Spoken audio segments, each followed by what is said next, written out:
Right, welcome back to the MMA Creators Podcast. I think we're on episode number 52 now, and it is a Sunday, and we have had an absolute blinder of a Saturday full of fights, boxing and MMA, and you're looking at me with a shocked expression, and I'm confused. Why? What do you mean, why? 52? That's pretty good. That's pretty impressive. That's a year. That's 1 year, 12 months. Yeah, you're right. Oh, yeah. There you go. Let it be known. As a year down of the MMA Creators Podcast. I say it's been a pretty good journey so far. Slow, but that was always part of the plan. We always said it was a long-term plan. We said we're looking far into the future as we build up our own audiences. This would culminate together, and that has always been the plan. So looking ahead, and for now, though, let's look back a little bit at yesterday's fights. Tyson Fury versus Alexander Usyk. Normally, we don't talk too much about boxing, but of course, this is one of the biggest fights in the last 25 years, probably more.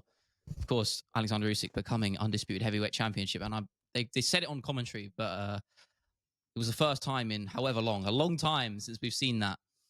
And what a performance it was. We were speaking sort of back and forth over Instagram as the fight was going on, and I said Usyk by decision. You said Fury by body shot round 8, and I could see your prediction coming to fruition there when I was sitting with my friends. I was getting a little bit nervous, but that 9th round, I mean, that's where really where we should be kicking off here, because of what a turnaround out of nowhere.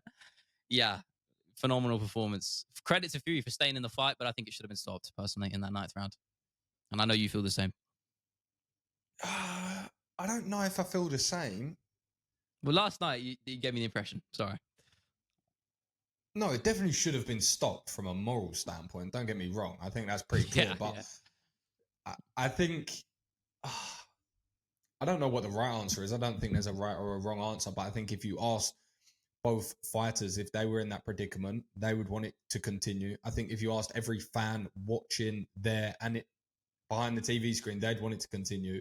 It did continue. It went the full rounds, and we got an even better fight. So I think just from a very selfish spectacle perspective, of course, it was the right thing to do. But he was out 5 or 6 different times. On his there was feet. That one shot where he started walking away as if he's just departing the ring. His brain had enough. That was that shot. That was the one for me which said, stop it now. But you know, we got an extra 3. Was it 3 rounds, 2 or 3 rounds out of it afterwards? Which, as you said, from a spectacle, selfish standpoint, is probably a good thing. From a moral and health standpoint, absolutely not. I said to you, that takes years off your life, taking shots like that. And we had a big discussion about the debate of boxing versus MMA in terms of which one's worse. And I think that pretty much answers the question unequivocally of which one's more dangerous, because you take so many sustained shots like that and stay in the fight, you know, as the rules say, then, you know, those are the moments which take years off your life, as I said. So credit to him for staying in. I think you made a good point about saying fighters shouldn't be interviewed after they obviously suffer major concussions, as Fury did, hence why him saying Happy New Year may have been funny on a surface level, but when you really deep it, you clearly can tell he had no idea where he was. And I don't know, this is where I was leaning towards. I'm not sure if that applies to what he said about them giving Usyk the result because his country's at war. Because that doesn't sound like a case of confusion of where you're at. It sounds like a statement you just say. I don't think you can warrant that up to the concussion, and I don't want to feel like a dickhead by saying that. But no, that's do you know stupid. what I mean? It's a tough line, right? No, that's stupid. Yeah. No, that's stupid. It is a stupid thing to say. To that. The reason I say that is because he may come out in the presser in a couple of weeks and double down on that. I don't think he will, but he may do. So I may be wrong here. Yeah, that's a fair point. But you've got a heavyweight who's pinged your head off your shoulders for 12 rounds and has knocked you unconscious 6 times. So you have the adrenaline, the exhaustion, and compounding concussions. And then you are thrust upon the cameras and the lights with a hot mic in front of the entire world in one of the biggest boxing events of all time. That's a terrible mixture. So absolutely anything and everything should be taken with a pinch of salt, because if you think of other sports, football is a fantastic example. You play your game, you go back into the changing room, you get changed, you unload emotion, you debrief, you haven't been crazily concussed more times than not. There's actually quite a lot of concussions in football. You haven't been crazy concussed. you go back out to the media, and then they do an interview. And more times than not, they're terrible and say the wrong thing anyway. And they're not very good. So, let alone in boxing. Yeah, you're not wrong. So, no, I'm not wrong at all. So I definitely think that there should be no... And also, you have to look at it as well, is there's consistency to it, right? Anthony Joshua done a very similar thing. Now, Anthony Joshua, for the most part, is a very model citizen in regards to how he represents himself, what he speaks on. He holds himself to quite a high standard. So when everyone was saying, oh, he's gone crazy, what's he doing? He's just been concussed many times battered for 30 minutes by one of the greatest boxers in the world. And one of the biggest differences you touched upon with the MMA and the boxing is can't really be saved by the bell, but also there's no standing counts. So if you're concussed on your feet and you're sort of stumbling, more times than not, you're going to get finished because there's no standing count because it's just continuing. So although you get the finish, it's one off. So you're not sort of bringing people up to this boil and then bringing it back down, bringing it back up, bringing it back down, bringing it back for 30 minutes. That's the dangerous part. It's the sustained damage. I know. It's crazy how the perception hasn't changed. I mean, we spoke a lot about it, and I think it's a common debate, mostly by people on the MMA side, I think. And it's the right one, really. The perception of both sports really does need to change, I think, probably in the opposite direction. I think more so boxing needs to be recognized as how dangerous it actually is, and MMA, still needs to be given the respect it deserves in the sense that it's a combat sport, and there is risk inherently that comes with that, but also that it's not as dangerous and barbaric as the layman might say, I think it's a case of, I don't know if it's, okay, this one is this and this one is that. Obviously, they're both going to carry their risks and they're both very different. But I think you're right. I think for the most part, the perception of MMA from people that maybe know the sport less is they'll see the Justin Gaethjes, they'll see the knockouts, they'll see the Leon Edwards head kick, and of course these are incredibly dangerous techniques, and there's very, very dangerous repercussions in the sport. But I think when you factor in, okay, you have to consider grappling, okay, you have to consider that you're going to be kicked in the body and the legs, which for the most part is not as dangerous for long-term health. There's a lot of different elements. So I'm not saying one is completely squeaky clean and the other's not. I just think sometimes the lines get a little bit blurred. And 100%. I said to you before, and I always say this, but it is true. I love boxing. I really do like watching boxing, to be perfectly honest. I love watching a combat sport where their sole purpose in life is to be as good as they possibly can at that. And in Japanese, it's called ikigai. So it's essentially people dedicate their entire life to one craft. So sometimes in Japan, you'll see it with shoemakers. You'll get this one man who's dedicated 80 years to creating shoes. So of course you have that in MMA because people are dedicated to MMA. But where there's so many components, of course you get much more diluted skill sets, right? So in boxing, it's all concentrated into just boxing. And that's an element of MMA that I love. So I really, really do enjoy watching it. The thing that I have to bring up, I have to, because this irks me beyond belief.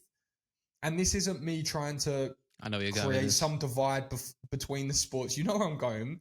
This isn't me trying to create divide, me say this is better, because none of that. It's irrelevant. It was an incredible event, incredible fight, and it should be celebrated. The thing I cannot comprehend, I cannot wrap my head around, these built-in rematch clauses. They are the most stupid things you could possibly put in sport. It makes no sense. Now, don't get me wrong. That's a fight that should be run back. That's a fight that should have a rematch on merit. On merit, it should have a rematch. Every rematch, to a certain degree, should be on merit. Now, you look at the UFC, sometimes if you have a really long reigning champion, they make exceptions. Okay, cool. I don't mind that at all, really. I don't love that, but I don't mind that. It's more of a respectful thing. Okay, cool. Yeah. But just to go into every fight and say, win, lose, or draw, we're going to fight again, it just completely diminishes, to me, the first fight in a large respect. And sorry to ramble on about this, but tell me what you thought about this. Because for as phenomenal a fight as that was, and for as incredible as Tyson Fury was and Alexander Usyk, and for the heart that he showed, I think those last couple of rounds look different if there's not an automatic rematch clause for either guy. Tell me what you think about that. I never thought about it like that. Now you're making me ponder a little bit. So you're saying there would have been more urgency? I look at Tyson Fury in those last couple, right?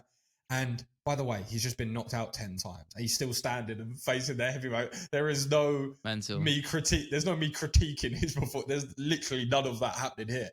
But just from a very, very honest standpoint, I look at those last couple of rounds and know that, okay, you need to clear the cobwebs. You need to be very strategic. You can't rush in. You have to still be offensive, but very defensive. It's an incredibly tough balancing act, right? But there looked like a tiny part of, I might have this on the scorecards. I'm not too sure, to be honest. I might not. I may not. But how did you score way, it? No one knows. Like, we don't know. Like, there's no point in even talking about it. No one knows. I don't even want to have the conversation. Like, come on, let's be honest. There's 100 rounds. We don't know the actual criteria. And it's completely subjective. What's the point in having this debate? That's true. Yeah, honestly. Yeah, it's like, I mean, I was just curious on what you thought. Like, who you thought sorry, won at the end of it. Like, straight up, you were just on the offensive. I just want to know. I just want to know who had winning. That was it. Don't you dare ask me that question. No, but that's my honest assessment of that, because obviously it's one of those fights where the scorecards are flying, but it gets to that point, I'm just thinking it's almost irrelevant. If you had a draw, you're probably right. If you had a win, they're rematching anyway. Yeah, you're probably right. Exactly. Yeah. This is my whole point, right? This conversation becomes irrelevant. We're going to see it again. And I'm not mad about that. But it's just my point of it just takes the shine of the first. But just what I was saying on that, last thing I was saying it is, it kind of looked like I may be up on the scorecards. It may be close. I think that I can sort of obviously still try to win these rounds. Being careful with what I say, because I don't want to. John Fury is going to bust down your door in a minute. No man alive. No man alive talks about my son. You know me. That's pretty good. You got to go deep. Oh, have you got any more? You got any more? Nah. What impressions of what? Of John Fury in particular? Yeah, just John Fury, really. Oh no, I just like quoting that line. You know, when he's talking about Tyson's talking about betting money or something. And I will bet every pound I've got. That's it's terrible. It's terrible. It was actually pretty good, I thought. It's all right. You just have to get really, really in the throat. That's the strategy. You know what I find weird? You know that John and Tyson sound the exact same. That was never the case. No, Tyson it's the same Fury, with Tommy as well. I think it's Tyson just an age thing. I think in the Fury family. No. Really? Tyson Fury got punched in the throat one day, and his voice almost changed from that moment. And he said he sounded like his dad ever since. He said he never used to sound like his dad. You go back and listen. He sounds very different. But Tommy got punched in the throat one day.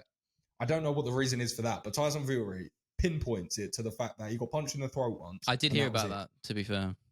Which I just find funny. But yeah, what do you think about that? Am I being a bit harsh? Am I being a bit critical? Or is that maybe a fair assessment? What? In terms of what? The last couple of rounds. For both men as well. Not even necessarily just I guess Fury. So. I think it's just a case of kind of wanting to get into the finishing bell. I don't think Usyk's never really been known as quite a predatory finisher. He's very good on the front foot. He's very good with his forward pressure, but he's measured. He takes his time. He's never known to really overstay his welcome sort of in the pocket and stuff. He takes his time and will wear you down. I think the Joshua fights are probably a perfect example of that. So I wasn't surprised on that front. And Fury, I think, as you said, was probably just dusting off the cobwebs. I don't think it goes anything further than that and anything more sinister in terms of, the rematch clauses and stuff like that. But I think it was a good showcase of the highest level of boxing. As my dad would say, probably it's the gentleman's sport. That the sweet science that people go on about, the romanticism of the boxing game. And I just want to tell you a funny story. When I was because I said to you the other day, I was trying to convince my dad about MMA being, deserves a prestigious sort of reception, I guess, from the wider media, particularly in the UK. and I was trying to convince him of the sport. And we were watching the early prelims of UFC 300 because it was on at the time, and my dad was still up, even at his age. And I was like, right, let's watch this fight. It'll be a really good one, a good showcase of the fact that it's not barbaric, it's nice and technical. And of course, that fight just so happened to be Jim Miller versus was it Bobby Green, Bobby which ended Green. up being an absolute bloodbath. And he was like, "Oh, this is absolutely horrible, horrendous." I was like, "I promise you, not every fight is like this." As Jim Miller has just got blood covering his face, I was like, "That's one of the bloodiest fights I've ever seen." And it just happened to be the one I was trying to state my case that the MMA is not as barbaric as it looks, which didn't really help. But yeah, couldn't win him over, sadly. But of course, we did have MMA last night, UFC. Sorry, you wanted to jump in?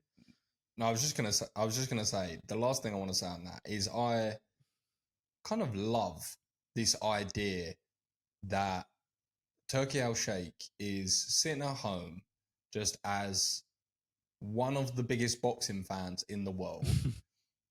And he's just sitting there thinking, okay, I want to make the best fight that I want to watch, and I don't care how much it costs. I'm going to make it happen. And then he just sits front row like a giddy school kid and just Yeah, I watches saw that. the best boxing fights in the world with the biggest names. And I'm all here for it because it's incredible. And as definitely more of a casual boxing fan of the sport, I love boxing, but as a viewer, as the sport, as the spectacle, I'm certainly getting a lot more into it. I'm not at that point where I can sit Really? through undercards, I don't know. but I'm really enjoying watching these high level boxing matches. So, and they're happening every single month at this point. So Yeah, I what will he's doing say, for I boxing can agree is with that. taken over. We're getting a lot of Riyadh season and all that stuff. It's Love it. overall, I think, a net positive. You could argue about the spectacle, maybe a lot of just filler crap, and we don't need singer, artist performances before the main event, realistically. But yeah, I Last don't know. thing, I'm indifferent to it. last thing. Again, I'm not honestly. I'm not sitting here trying to pick sides and that's not what I'm trying to do here. I'm just comparing notes, right? Because obviously, I watch one thing a lot. So then when I watch the production of another show, I'm always just interested to see what they do, how they do it, and I'm always trying to learn things myself. I think there is a very, very clear disparity between the production and final product as a viewer sitting at home between boxing and the UFC. More so the commentary, I think, Yes. is a very, very glaring difference. Yeah, I mean, it's fair. You're going to hear it from different countries, but particularly in the UK broadcast, I don't know which commentary you had with the Sky Sports commentary. I mean, extremely just. I don't want to say unprofessional, but the bias, you see it all the time in the highest level boxing fights. The bias was Tyson Fury. I don't know if you were listening to the same commentary, but the bias was Tyson Fury was pretty bad. I've seen worse. I said this to my mates. I don't know if you watched when Katie Taylor fought Amanda Serrano. It was one of my favorite boxing fights ever. That last round is incredible. If you haven't seen it, I highly recommend it. But the commentary, Clarissa Shields was on commentary with, I can't remember who else, forgive me, but the worst bias towards Amanda Serrano I've ever seen. It's the worst boxing commentary I've ever really listened to, which is a shame because it kind of stained what was not just a historical fight in terms of what it meant with two women main eventing, but how good of a fight it was. It kind of undermined it a little bit. I think it's not even necessarily that's the angle I was talking about it from. I'm not saying you're wrong. I'm just saying that's not even how I observed it. It was more so just how polished it was, is probably the better way to put that. Just how polished the final product was in regards to the commentary. It's just so much more seamless and so many less mistakes. And I'm not sitting there scrutinizing. In the UFC? It's a very fewer mistakes in the UFC. Oh, okay, I'm not sat there scrutinizing. It's an incredibly difficult job and a big occasion. So absolutely, it's not easy. I know that. I know it's not easy. But I'm just comparing between the two at the highest level because that's the biggest boxing fight in the world. And then if we flip it back to UFC 300, that's the biggest fight in the world, right? So it's quite two easy reference points. You can listen to an entire broadcast, 7-8 hours on the UFC. You can listen to it of those big events and you won't hear a mistake. You won't hear a mistake with the names. They won't mix the names up, which is super easy to do, by the way. But we're all humans, super easy to do. I'm just saying the very, very small percentages. I just watched that last fight on the boxing. I heard 3 times they got the names back to front of, okay, they announced the wrong announcer who was going to say the scorecards. They said Fury instead of Usyk, and then Usyk instead of Fury. So many different times, and it didn't ruin my experience, of course not. But it was just a small observation that I made. I mean, you have to make those comparisons when you're a big fan of both sports, and this is our job, really. You do just pick up on those things, especially someone like you, which is very, I wouldn't say you're production orientated, but you're, what's the word I'm looking for? You get where I'm coming from here. You run your own business. You're in a lot of different avenues, and you care about impressions and appearance in terms of how you convey your own products and everything you do. It's important, so you do pick up on those things, sort of maybe subconsciously. So I'm not surprised.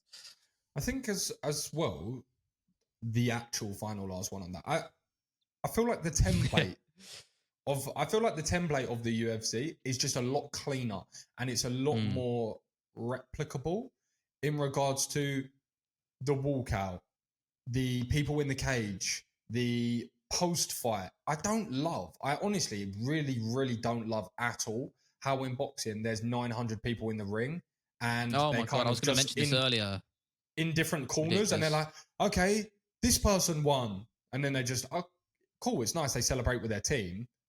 Just have 2 of them in there. They've just had a back and forth war. The 2 very best boxers of this generation.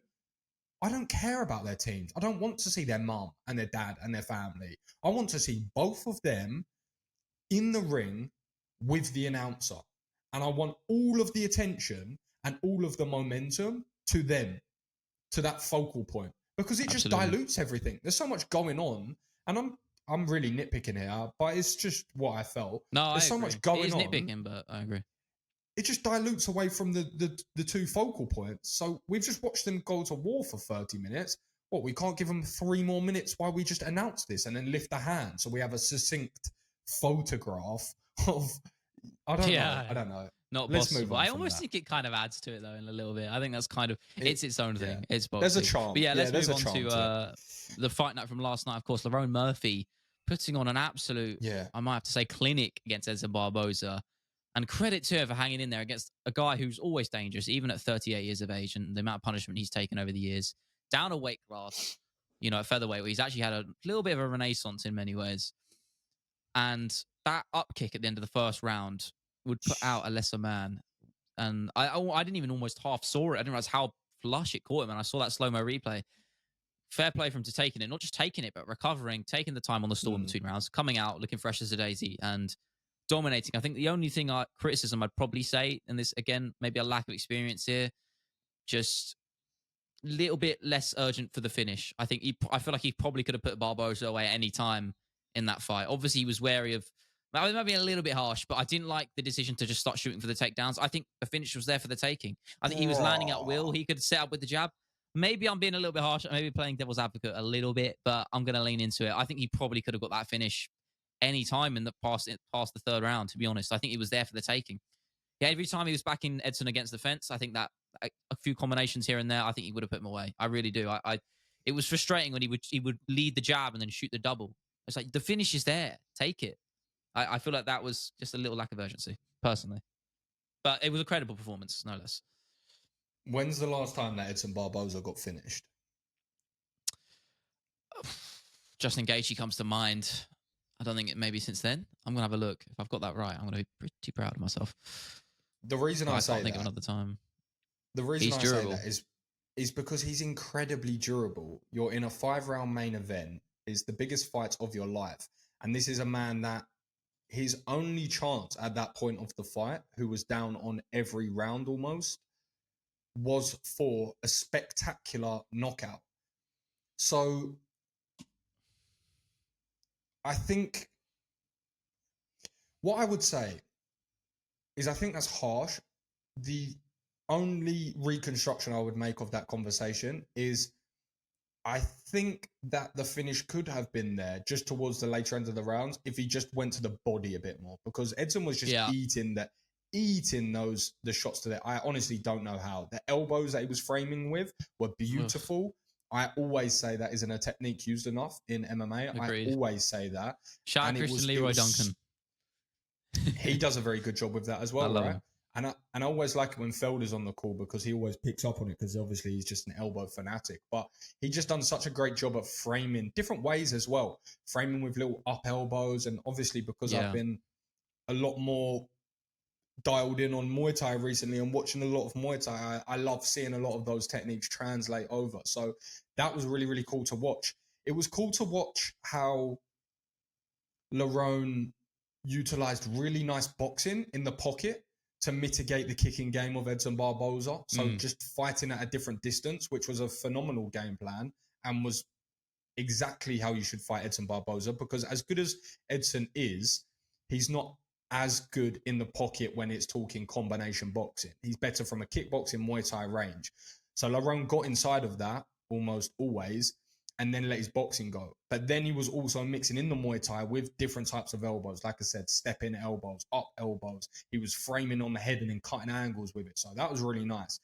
I think, maybe he could have invested into the body a little bit more as it went later, just because he was just eating everything. He's so flipping durable. It doesn't even make sense how he was in there for 5 rounds. But other than that, I think the takedowns wasn't a terrible idea, because if I flip that to you as well and say, let's say it was the 4th round and he gets that takedown off of the jab. Perfect timing, by the way, so no energy expenditure. Let's just say he takes him down and goes straight into mount. He probably finishes that fight with elbows, realistically. Yeah, that's a fair point to make. I'll give you that. So it's easy to say, okay, he should have kept it standing. He would have finished him. I could also say if he got him down, I think that actually would have been more. I think there's a higher chance that if he got into mount or even just called to mount, I think there's a higher chance of him getting finished than if it was standing. I think earlier, but I think the problem is Edson was doing quite a good job, to his credit, of actually getting back to his feet and working. It didn't really give Lerone any respect there on the mat. He was able to work his way back up pretty convincingly a lot of the times, even on some of the perfectly timed shots where Lerone really should be able to capitalize on. Edson was doing a very good job. So at that point, that was my logic. I was like, why wouldn't let's just abandon that for a few minutes and try and work that finish? Because honestly, I do think it was there. But I have to give him credit. I was picking Lerone to win. I was going off of youth and, in general improvements to his game, hitting his fighting prime at around 32 now. So that was my logic going into that fight, because I think they were pretty stylistically well matched up. So for me, that the logic dictates that the younger fighter is going to win. And statistically, that is true. He did surprise him a lot, though, in a regard, because when I watched him fight live at 286, he fought Santos. So at the time, I didn't know this. So he was just coming off a long injury because he got hit by a car while on his motorbike. I had no idea about that, and this puts it into a complete bicycle. Was he not on a bicycle? Yeah, even worse than I guess. But it puts it into perspective, because that performance didn't impress me, and I actually think he lost the decision. He got the nod. I actually thought he lost that fight. And I wasn't sure, because I know there's a lot of hype around him at the time, and I have to fall on my sword a little bit here, because I had no idea he was coming off a long layoff with an accident. So that puts it into a new perspective, and that Edson Barboza performance last night, I think, really showcased how far he can go in this game. I don't know who you give him next in that division. Maybe it's a little bit early. Maybe if Giga Chikadze loses to Arnold Allen at 304, that's a fight I'd make. I like that a lot. I don't know, give him a step up, give him a top 10 fighter. Why not push him? He looks like he can hang at the best there, so why not? It's a good question. Calvin Kattar, maybe? That's a fun one. Yeah, that's a perfect matchup. There you that's go. Actually the perfect. That was perfect. I was thinking of the sort of the top 10, and I was thinking there's someone there that is just, no, you're spot on. That's exactly the fight you need to make. That's the perfect fight. Calvin Kattar versus Lerone Murphy is perfect, because you have Calvin Kattar, who's obviously got a much higher ranking, but he is coming off a loss to Aljamain Sterling. And I think we're at that point with Calvin Kattar now where, I don't mean this in a horrible way, but I think we're at that point now where we can sort of say, okay, let's make good fights, and let's try and make good stylistic fights as well. Because 100%. We don't want to try and... Calvin Kattar is a super fun fighter, incredibly fun to watch. always puts on a show and extremely game and well conditioned. So he has the potential to put on so many amazing fights. Let's not just try and put him in there with someone who's going to try and use the blueprint that Aljamain Sterling done. I think that Lerone Murphy can grapple. Of course, we've just seen that. But he's going to want to stand and strike with Calvin Kattar. And I think stylistically with the boxing, I think that's really, really interesting because you look at Kattar as well, another person who really likes to use elbows a lot. So you have a very, very pure boxer in Calvin, again, who likes to use elbows. And then you have a little bit more of a dynamic, I don't want to call him a kickboxer, he's a mixed martial artist, Lerone Murphy. He blends the arts very well together, right?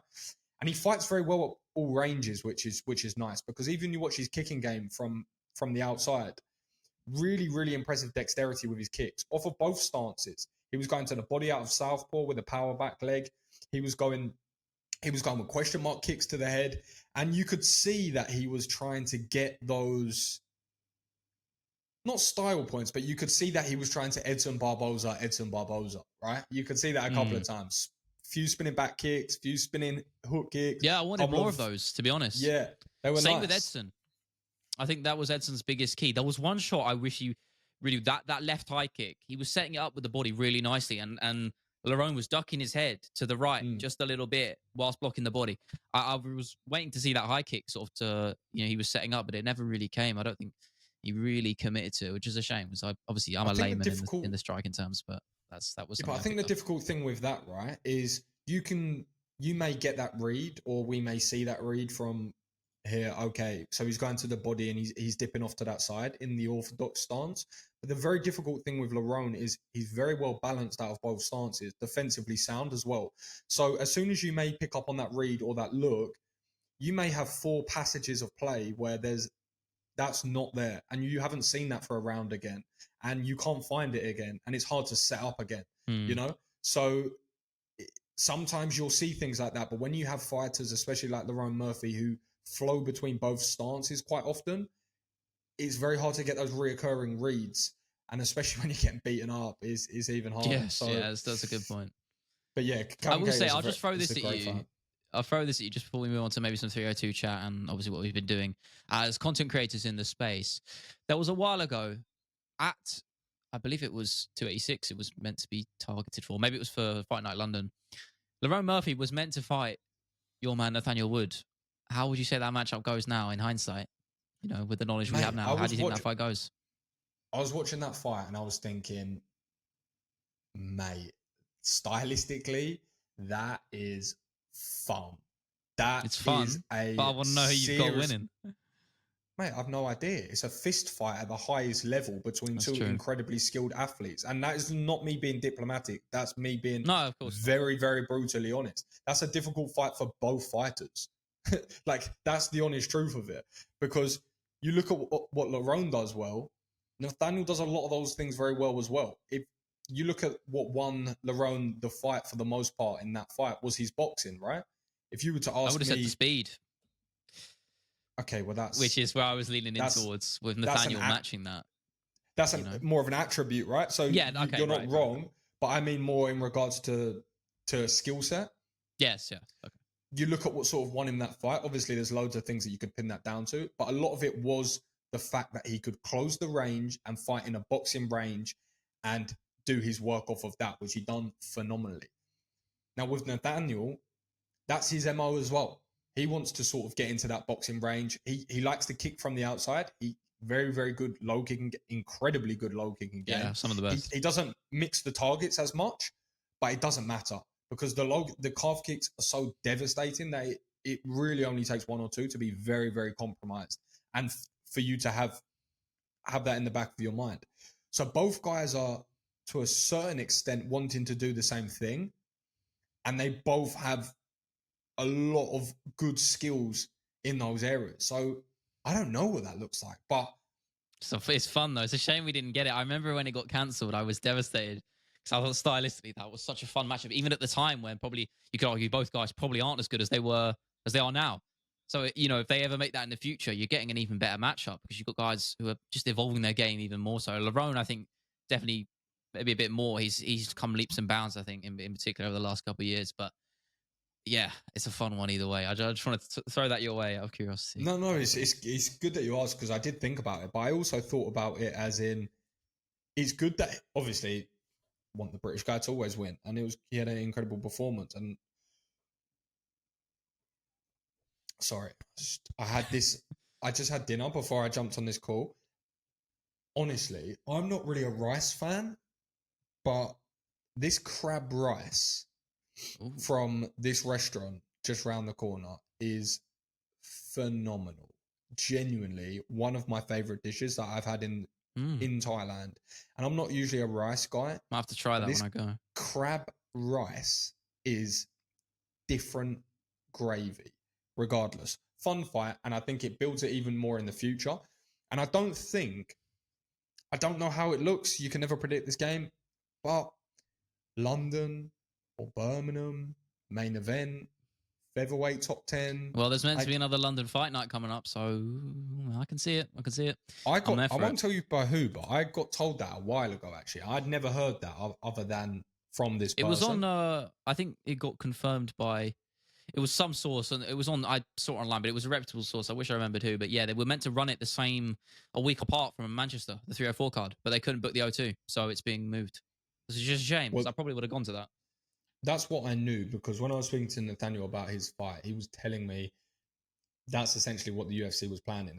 Which sounded crazy to me, because I just couldn't imagine them doing that, but it would have been super cool anyway. But obviously we didn't get that. But anything that stood out to you on that card? Anything that really, for me personally, last night, not particularly. No, I mean, I think, to be honest, it was more exciting. I think we should jump into some 302 chat, or if you want to jump into some creative stuff, I'll let you decide. Yeah, we can do that. Well, I've got a little fun, exciting thing. I guess I can. You've always got something going on. That's why I'm always interested, because you've always got something different happening.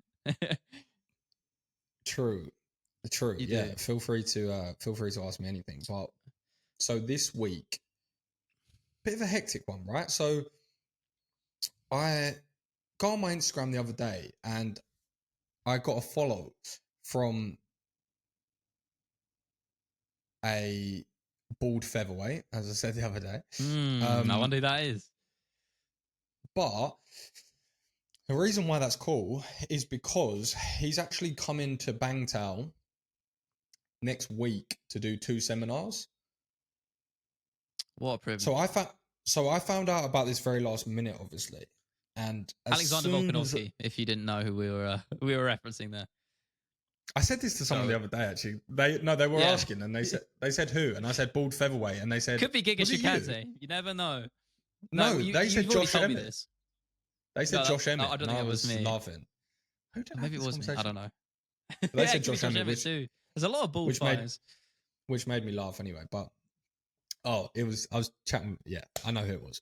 Regardless, so he's going to be at the gym next week. He's going to be doing 2 seminars, and I thought, oh, okay.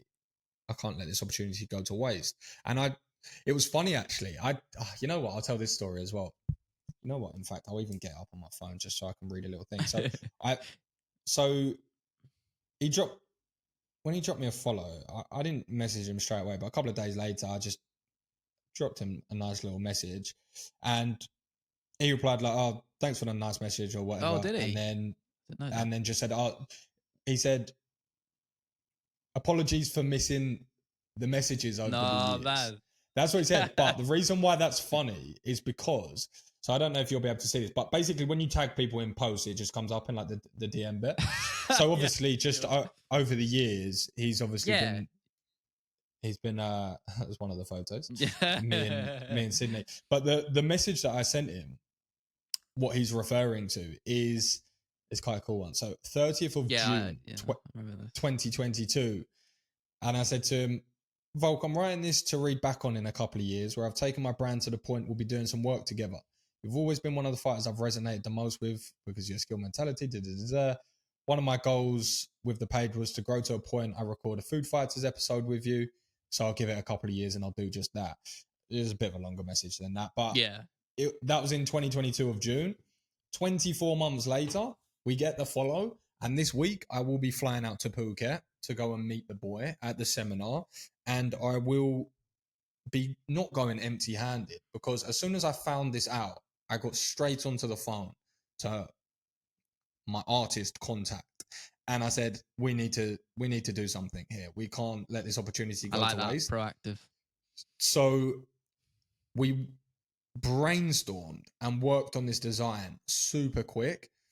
And basically what we've created is a design for a t-shirt, which is a Cooking for Volk design.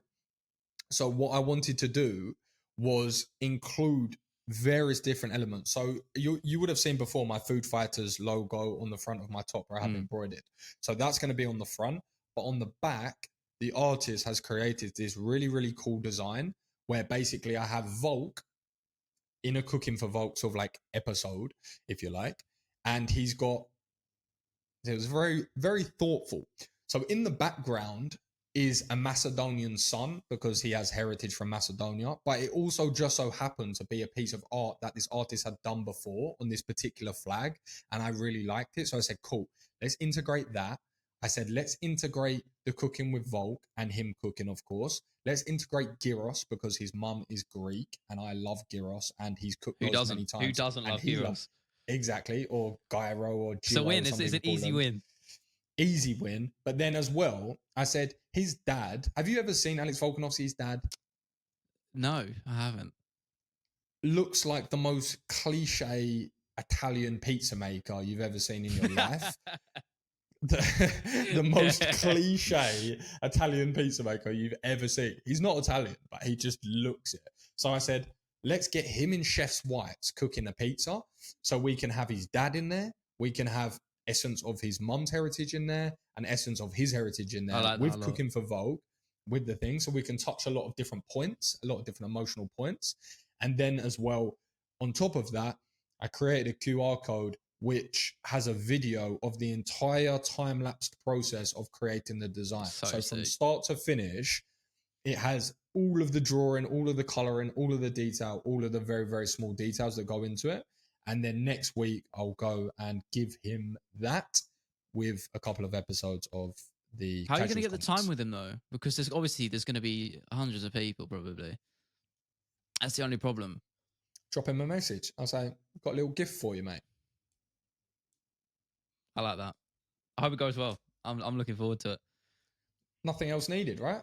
And yeah, fortunately, fortunately though, keep it casual. It's very good. sorry. Fortunately, it's integrated in your psyche. I swear. That's gonna be your last word. That's gonna be on your tombstone or your urn, your deathbed. Oh yeah, keep it casual. Off to heaven now. See you in a bit. But the good bit about that is I've got quite a good relationship now with a lot of the people at Banged Out. So a lot. Sorry, we're in thunderstorm season in Bangkok, and I'm at the top of the building. So I'm a few floors up, and it's the most incredible view of this thunder across Bangkok. It's honestly I wish insane. I could. I mean, I don't wish I could say the same. I can say the exact opposite. I'm seeing lovely blue skies here in London, so can't complain. Well, to be fair, I think you probably deserve some. I've had a lot of those, so you deserve a little bit about that. But yeah, I've got quite a good relationship with a lot of the coaches now, and the photographers and videographers, and some of the athletes there. So, oh my god, sorry, it's just going a bit crazy. So there's quite a nice natural integration. So that's quite good. So yeah, that's one of the plans for this week anyway. Oh man, I'm about to sneeze. You just have to keep going. I can't speak. No, you're good. You're right in that in between spot. No, you're absolutely fine. So yeah, that's exciting though. Yeah, that's one of the plans this week. And what I want to do is very hard to try and get this all done in a couple of days. Try and get the design drawn up, get the design edited, get it sent over, find the t-shirt, find the printer, find the embroider, find all of these elements, do it within a day or two. It's seriously difficult. So when I say I've been working 18-hour days, just trying to bring these things together, truly have. So it has been a bit of a scramble. I admire the work ethic, I have to say. And it's been fairly costly at different areas, but we're playing with the bigger picture here. So yeah, that's what's coming up this week for me. Yeah, I mean, on my end, it's been a lot. I guess in a lot of ways, quite business heavy as well. More on the working with brands side of things, trying to close stuff out, sort things out. I can't say who yet because I haven't signed anything technically, but I'm working with a company. They're sending me their product, which is kind of cool. So that's going to be an interesting part of the promotion. New foray for me. I'll talk to you about that, afterwards. But Paid? yeah, yeah, paid. Okay. Yeah, I mean, it's going to be exciting. Again, experience is experience. It's always good to do that. And it's just a showcase of the hard work that's been put in. You put in more of an effort. You put in and you create a better product. You get more out of it. You're going to be rewarded with, better incentives, I guess is the right phrase to use. It's a sign of the progression, essentially. And I've seen that not just in terms of the monetary side of things, but the actual criticisms and people in the comment section saying a lot of nice things.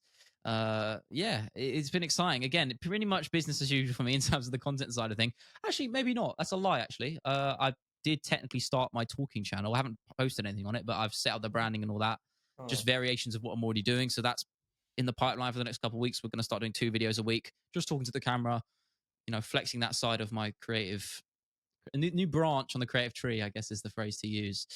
So that's exciting. On top of adding a new day into the streaming schedule, so that's going to be 3 days a week. I think probably starting from this week, if I'm up for it. So we're going to go with that, bite the bullet, and just add more. We're leveling up. I always said that my favorite way of just gradually building up the productivity is you don't jump in head first. I've said this to you. I like to slowly build up the amount of hours I'm doing and get to those points and raise the bar, raise the standard up and up and up and up just over time. And you don't really realize it's happening because it becomes quite a seamless process.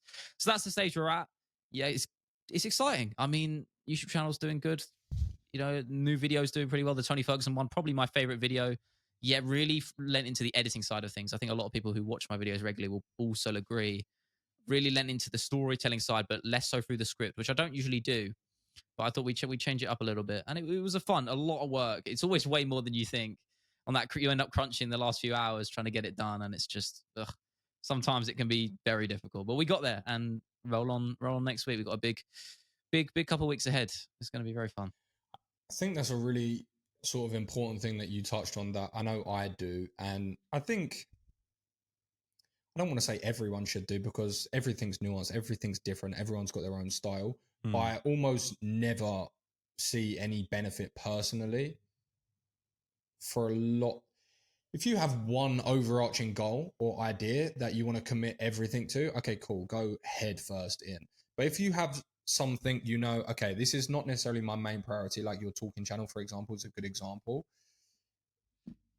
Just building up the framework for it, the structure for it, and just chipping away a couple of hours before then.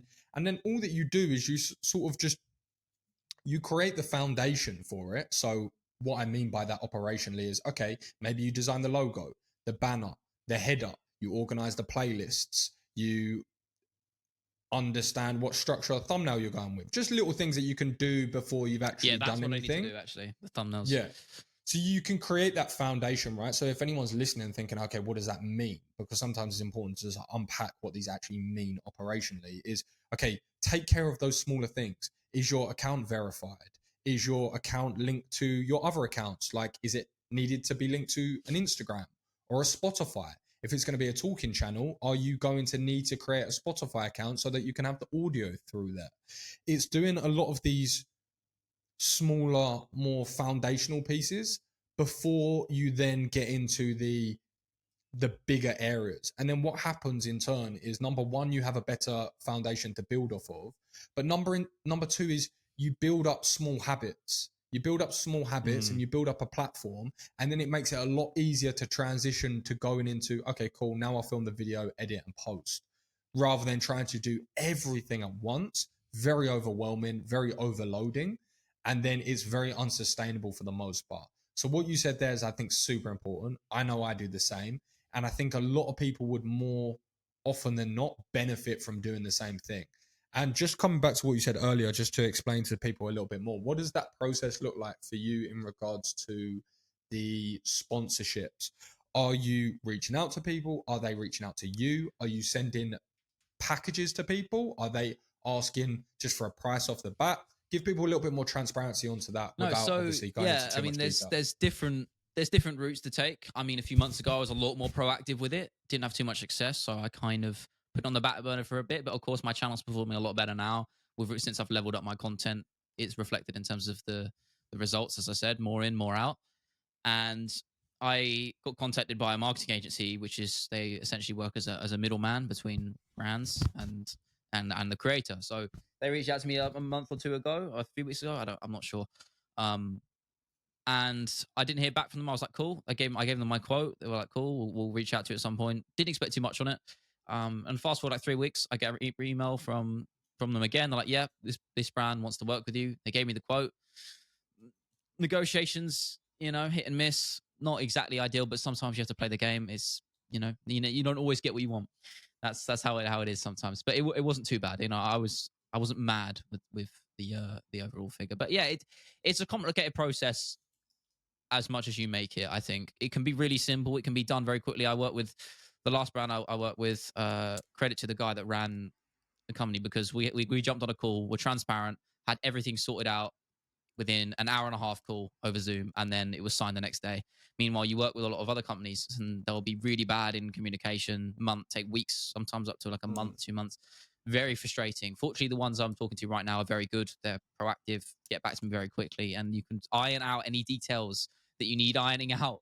It's so important. That's probably the most paramount thing I'd say with working with brands. Is it goes both ways. Communication is absolutely paramount. That goes for a lot of different things in life, but particularly with business.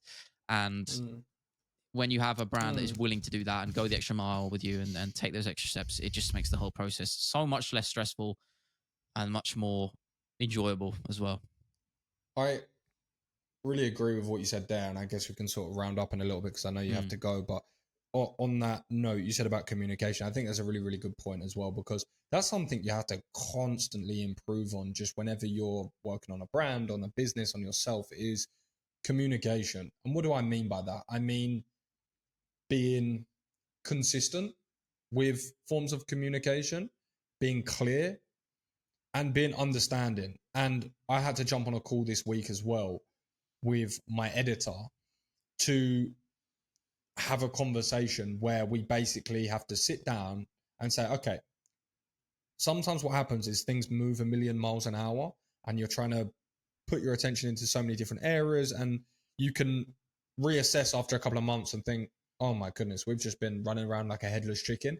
And sometimes that's always going to happen, but you have to reevaluate and assess and like, okay, let's tighten the ship here. Let's make this more watertight. Let's add more strategy, more thought process. Let's actually reverse engineer success rather than guessing success. I think that's what happens a lot in the start, is you guess what to try and do rather than reverse engineering.